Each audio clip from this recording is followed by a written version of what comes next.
सम्मानित मुल्क के मालिकों, मैं बौद्ध भिक्षु सुमित रतन आज फिर एक प्राचीन गौरवशाली राजवंश की गौरव गाथा को लेकर के आपके बीच में आया हूं।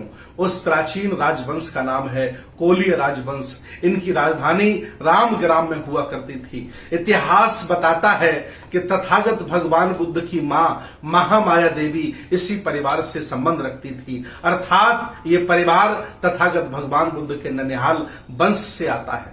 आज भारत में इस कोलीय राजवंश को अलग अलग नामों से पुकारा जाता है। कहीं निषाद कहते हैं, कहीं मल्ला, कहीं कोरी, कहीं कोटार, कहीं बिंद, कहीं कश्यप, कहीं भीमर, कहीं केवट, कहीं कोली, कहीं कोरी, कहीं शंखवार। अलग अलग नामों से इन्हें जाना जाता है। ऐतिहासिक राजवंश रहा। ये शासक थे, बहादुर थे, क्षत्रिय थे। क्षत्रिय तथागत भगवान बुद्ध की भाषा में क्षत्रिय थे।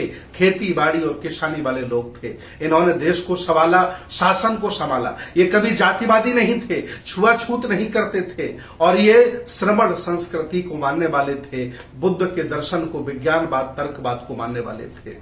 आगे चलकर के इतिहास बताता है कि जब मौर्यों के 10वें राजा सम्राट वृद्धरथ की हत्या कर दी जाती है, उस समय पुष्यमित्र शुंग के द्वारा जो साहित्य लिखा जाता है, इतिहास लिखा जाता है, उस इतिहास में सम्राट गुहराज निषाद राज का भी नाम आता है। आगे चलकर के इस खानदान में महाराजा सिंघनु पैदा हुए, महर्षि कश्यपी पैदा हुए, महाराजा नल निषाद पैदा हुए, महाराजा मानधाता पैदा हुए, महर्षि मत्स्येंद्रनाथ जो गोरखपुर की पीठ है उसके पीठाधीश्वर हुए। ये पीठ पहले कोलीय लोगों की थी, लेकिन बाद में हत्या ली गई। आज ये दूसरे लोग कब्जा करके वहां बैठे हैं। आगे चलकर इस खानदान में संत भीमा भोई पैदा हुई। इतना ही नहीं, इस ऐतिहासिक राजवंश में आगे चलकर झलकारी बाई पैदा हुई। कहा जाता है कि महारानी लक्ष्मीबाई ने युद्ध लड़ा, झूठ है।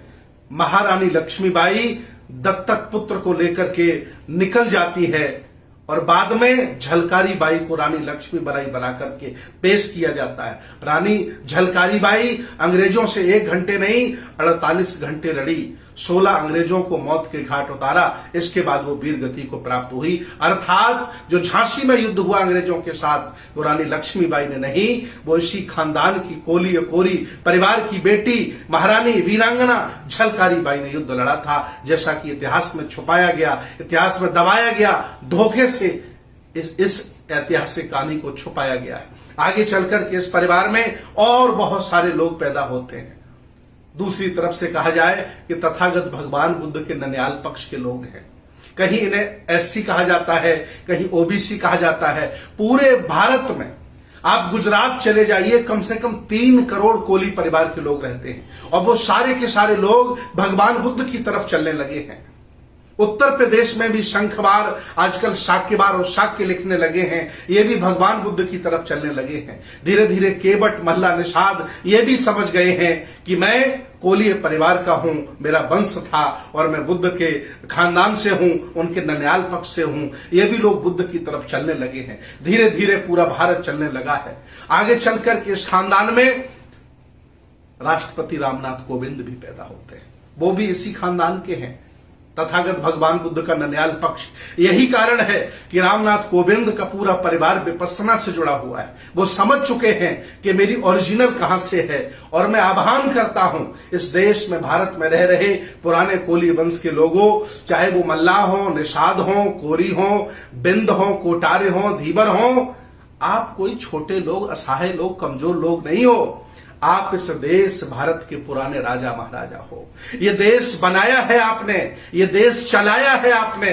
आज मैं फिर आह्वान कर रहा हूं, आंखों में आंखें डालकर आओ, एक बार फिर हम श्रमण परंपरा को अपनाते हैं, बुद्ध की संस्कृति को धारण करते हैं और मैं स्वयं आपको अपनी आंखों से देश का शासक के रूप में देखना चाहता हूं। मैं पूछना चाहता हूं, जब से आप अपनी संस्कृति, सभ्यता, दर्शन से भटक गए हो, सुप्रीम कोर्ट में आप कहां हो? एमपी, एमएलए आप कितनी बार होते हैं? मुख्यमंत्री बनने का कब मौका मिला? कितने आपके खानदान में अडानी अंबानी पैदा हो गए?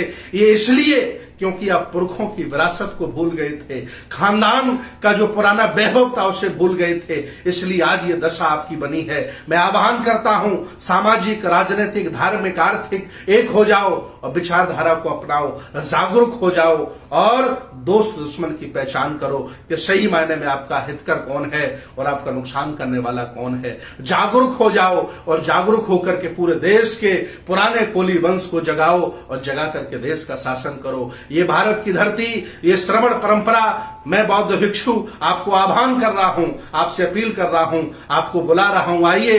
ये बहुत बड़ी संस्कृति है, इस संस्कृति को समझिए, इसको धारण करिए। आगे चल करके इस खानदान में बहुत सारे लोग पैदा हुए। उत्तर प्रदेश में डॉक्टर संजय निषाद जो इस समय भाजपा में मिनिस्टर हैं, उन्होंने भी कैडर लगा करके इस पूरे खानदान को जागरूक करने का काम किया।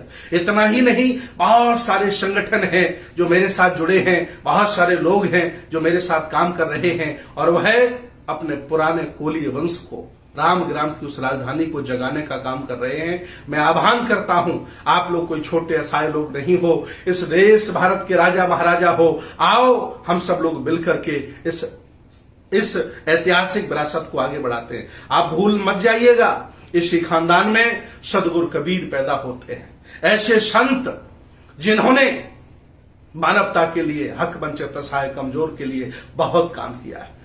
अंधविश्वास, पाखंड, रूढ़िवाद पर बहुत बड़ा कुठाराघात किया है। इसलिए आप गौरवशाली हो, वैभवशाली हो, पुराने राजा महाराजा हो। आपकी खुद की राजधानी थी, खुद का राजवंश है। इतिहास में 10 गणराज्य, 16 महाजनपदों में आपका खानदान दर्ज है। आप बुद्ध के ननिहाल के पक्ष के हो। आओ और इस विरासत को संभालो। मैं आपको शासक के तौर पर देखना चाहता हूं। आओ। बहुत बहुत धन्यवाद, बहुत बहुत साधुवाद।